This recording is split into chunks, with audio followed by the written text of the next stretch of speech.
யோகம் அப்படின்னா என்ன அர்த்தம்னா இணைதல்னு அர்த்தம். யுஜ்ஜுங்கிற இணைதல்ங்கிற வார்த்தையிலேருந்து வந்திருக்கு. எது எதனுடன் இணைதல்?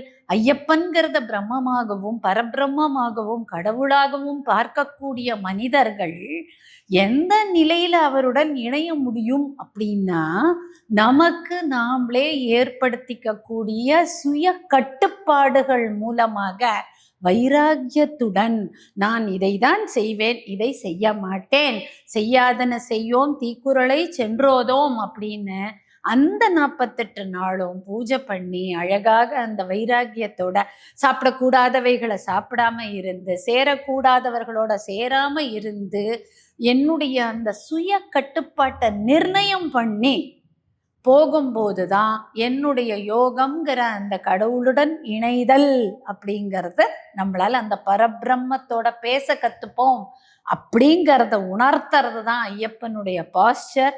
ஐயப்பனுடைய மலைக்கு போகிறதுக்காக நம்ம எடுத்துக்கக்கூடிய ஒவ்வொரு விரதமும் நம்மை நாமளே சுயக்கட்டுப்பாட்டுடன் தெய்வத்தினிடம் சரணடைதல் அப்படிங்கிறத காட்டுறதுக்கு தான்.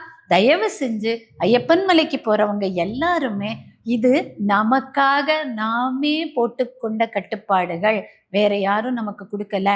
இதனுடைய பலனானது எவ்வளவுக்கு எவ்வளவு வைராகியத்தோடையும் கட்டுப்பாடோடையும் இருக்கிறோமோ அத்தனைக்கத்தனை நம்மளுடைய பலனானது அதிகம்.